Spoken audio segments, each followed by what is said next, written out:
All right, going to quickly recap week 10 of marathon training. I'm currently filming this on a Monday because I was camping last weekend. I didn't have the chance to do it, but I did want to really quick break down my week.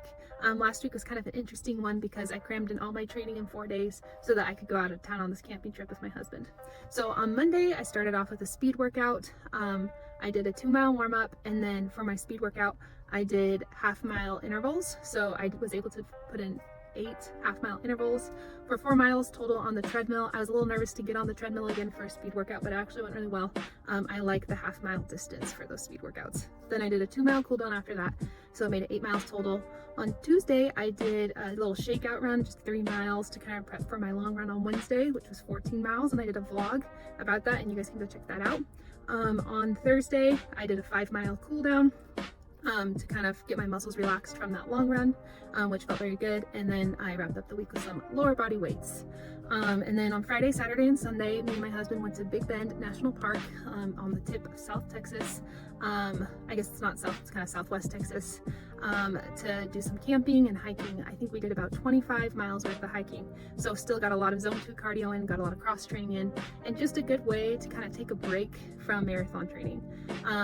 It was also great timing because last week marked the exact halfway point of my training.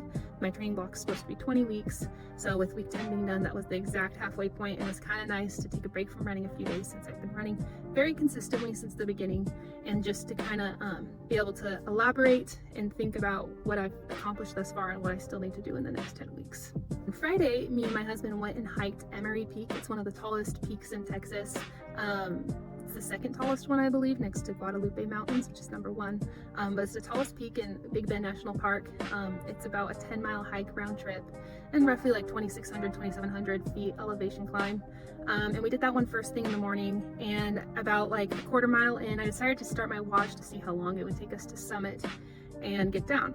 And it was super gorgeous at the top, just really great to be back in the mountains, which is my home. Love the mountains, love being on the trails.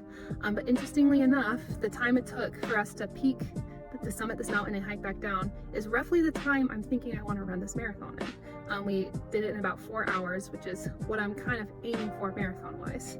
And it was a great opportunity to kind of conceptualize how long 4 hours really is and how long of a time period that is to be on your feet and running. And it kind of made me nervous a little bit because I don't know if I'm quite at that point endurance wise to be able to be running for 4 hours straight.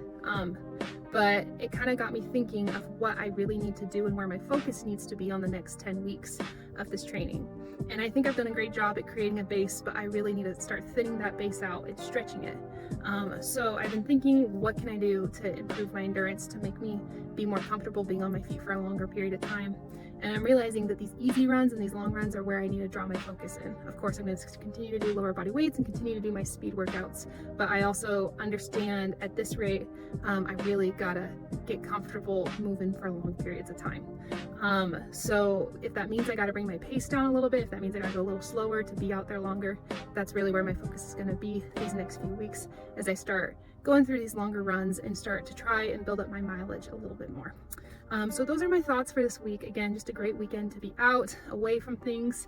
It goes to show that sometimes the best thing for marathon training is to just take a break for a moment and to recalibrate, which was exactly what I needed. I'm ready to come back, start working out again this week, start getting some more runs in, and really looking forward to the second half of marathon training. So go get your runs in this week, go get your long runs in, go get your workouts in, and I'll catch you guys next time.